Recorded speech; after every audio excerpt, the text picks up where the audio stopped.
ایک جگہ پہ لا کر کھڑا کر دیا ہے کہ ہمیں حق چاہیے. ہمیں خیرات کے اعلانات مت کرو، بلکہ ہمیں ہمارا حق دو اور ہمیں اختیار دو. اور یہ وہ کارنامہ ہے جو برسا برس سے مایوس لوگ جو اتنا ظلم کا شکار ہو گئے تھے کہ جن کو احساس بھی نہیں تھا کہ ہمارا حق کیا ہے، ان کو شعور اس دھرنے نے پہنچایا ہے. اس لیے جدوجہد جو آج 27ویں دن میں داخل ہوئی ہے، یہ بہت تاریخی نوعیت کی ہے. پچھلے طویل عرصہ یہاں کراچی میں فسادات ہوتے رہے، ایک دوسرے سے لوگوں کو لڑایا جاتا رہا، شہر کی املاک کو نقصان پہنچایا جاتا رہا، لوگ قتل ہوتے رہے، بدامنی ہوئی، بھتے لیے جاتے رہے. یہ سارے کام ہوئے لیکن شہر کو اس کا حق نہیں ملا.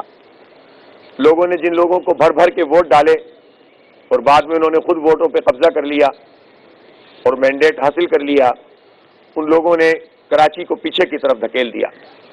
جو ٹرانسپورٹ ہماری تھی وہ تباہ ہو گئی، جو بسیں ہماری چلتی تھیں وہ بند ہو گئیں، جو سرکولر ریلوے تھی وہ بند ہو گئی، جو ہماری سڑکیں تھیں وہ ٹوٹ پھوٹ کا شکار ہو گئیں. اور درمیان کا وہ وقت جب نعمت اللہ خان صاحب آئے اور انہوں نے پورے شہر کی تعمیر و ترقی میں کردار ادا کیا، کراچی کے تعلیمی اداروں کو بہتر بنایا، 32 کالجز بنائے نئے، پانی کا منصوبہ K3 مکمل کیا، K4 پر کام شروع کر دیا. نعمت اللہ خان صاحب نے اور فلائی اوورز، انڈر پاسز خود بھی بنائے اور اس کا ایک پورا نقشہ بنا کر دیا. ماس ٹرانزٹ پروگرام جو اصل میں کراچی کی ضرورت ہے اس کے لیے کام شروع کیا، اور اتنا کام کر لیا کہ ایک کوریڈور کے تو ایک کمپنی کے ساتھ باقاعدہ معاہدہ بھی ہو گیا اور فنڈز کی سینکشن بھی ہو گئی، جس کو بعد میں جو ہے وہ MQM کے وزراء نے اور وفاقی حکومت کے سیکرٹری نے مل بھگت کر کے اس پروجیکٹ کو نہیں ہونے دیا جو لائٹ ریل پروجیکٹ تھا.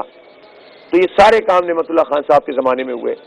لیکن بدقسمتی سے ان 4 سال کو اگر آپ نکال دیں ڈیولپمنٹ کے تو آپ یہ دیکھتے ہیں کہ قبضے، چائنا کٹنگ اور اداروں کے اوپر قبضہ، اور پورے شہر میں ایک ابتری رہی. پیپلز پارٹی مسلسل 14 سال سے حکومت کر رہی ہے اور 14 سال میں اس نے کراچی کو صرف 10 بسیں دی ہیں اور وہ بھی پتہ نہیں کہاں ہیں. کوئی ایک انہوں نے پروجیکٹ نہیں بنایا ایسا کہ جس کے بارے میں آپ کہیں کہ اس سے شہر کو بڑا ریلیف ملے. اورنج لائن پروجیکٹ 6 سال سے چل رہا ہے، نہیں بن پا رہا. گرین لائن پروجیکٹ وفاق نے اپنے ذمے لیا، نون لیگ نے 3 سال میں نہیں کیا اور PTI نے کیا. جو تھوڑا بہت کام کیا اس کے بعد تو وہ ادھورا چھوڑ دیا، ادھوری لائن کا افتتاح کر دیا اور اس کے نتیجے میں ایک نئی افراتفری پیدا ہو گئی ہے. تو کراچی کے ساتھ جو ان حکومتوں کی اور ان پارٹیوں کی دلچسپی ہے، اس کے نتیجے میں لوگ مایوس ہوئے. لوگوں نے بہت توقع کی کہ ہم تبدیلی ہو جائے گی، اب ہم بدل رہے ہیں اور اس کے نتیجے میں بڑا ہمیں ریلیف مل جائے گا. لیکن اس تبدیلی سرکار نے تو پلٹ کے ہی نہیں دیکھا.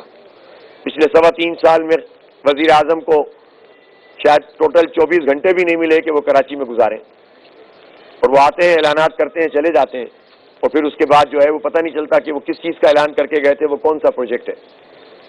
انہوں نے کراچی سرکولر ریلوے کا اعلان کیا، اس کے بعد کیا ہوا؟ آج تک کچھ بھی نہیں ہوا. 1100 ارب روپے کے پیکیج میں سے کتنے پیسے ہیں جو اس وقت کراچی پہ لگ چکے ہیں؟ اور پیکیج کی ضرورت کیا ہے؟ جو آن گوئنگ پروجیکٹ ہیں ان کو مکمل کیجیے. آپ انہی پیچھے سے چلنے والے پروجیکٹ کو پیکیج کا نام دے کے لوگوں کو بیوقوف بناتے ہیں. ظاہر ہے اس میں صوبائی حکومت کہتی ہے ہمارے 800 ارب روپے شامل ہیں، تو وہ صوبائی حکومت کے وہ 800 ارب روپے کہاں ہیں؟ کراچی تو صوبے کو بھی جو ہے وہ ہزاروں ارب روپے دیتا ہے، اور کراچی تو وفاق کو بھی کم از کم 2600 ارب روپے تو سالانہ ہم اس میں دیتے ہیں، ٹیکس میں دیتے ہیں. تو اس کے عوض میں کراچی کو کیا ملتا ہے؟ یہ وہ سارے چیزیں جس کے نتیجے میں لوگوں میں اتنی مایوسی پھیل گئی تھی، اتنی مایوسی پھیل گئی تھی کہ لوگ یہ بھی بھول گئے کہ ان کا حق کیا ہے. یہ دھرنا لوگوں کو شعور دے رہا ہے، بچے بچے کی زبان پر ہے کہ ہمیں ہمارا حق دو، ہمیں وہ قانون دو جس میں یہ بلدیہ با اختیار ہو، شہر کا پانی شہر کے میئر کے ماتحت ہونا چاہیے، اس کا نظام، سیوریج کا نظام، کچرا اٹھانے کا نظام. اگر یہ سب سندھ حکومت اپنے قبضے میں لے لے گی تو کیسے کام چلے گا؟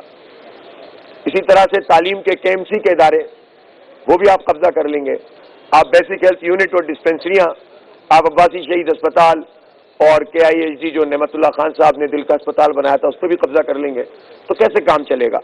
اس لیے اب یہ جو دھرنا تحریک ہے یہ بہت آگے بڑھ چکی ہے اور یہاں دھرنا موجود ہے اور پورے شہر میں احتجاج ہو رہا ہے. ہم نے شہر میں احتجاج کو بڑھایا ہے اور آج بھی ہمارے بے شمار جگہوں پر کیمپ لگیں گے, لوگ کارنر میٹنگز کریں گے, مظاہرے کریں گے, ریلیوں کی صورت میں اس دھرنے میں شریک ہوں گے.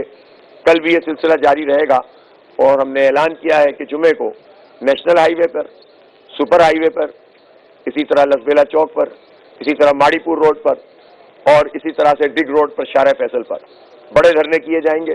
ہم وہاں بیٹھ جائیں گے اور ہم اس شہر کا مقدمہ پوری دنیا کے سامنے لے کر آئیں گے. ابھی بھی ہم یہاں سے جد و جہد کر رہے ہیں, لیکن ہو سکتا ہے بہت ساری جگہوں پہ آواز نہ پہنچ رہی ہو, لوگوں کو نہ پتہ چل رہا ہو کہ یہ لوگ پرامن طریقے سے یہاں پر بیٹھے ہوئے ہیں. یہ تو ہم آپ کو بتا دیں کہ ہم پرامن رہیں گے. جماعت اسلامی ہر ممکن جد و جہد کرتی ہے پرامن جمہوری آئینی طریقے سے. سڑکوں پر احتجاج کرنا بھی ہمارا حق ہے. جب سڑکوں پہ احتجاج پیپلز پارٹی کر سکتی ہے تو جماعت اسلامی کیوں نہیں کر سکتی؟ کراچی تو اس میں لیے امیر ہم اپنے جماعت اسلامی حافظ نعیم الرحمان میڈیا سے گفتگو کر رہے تھے.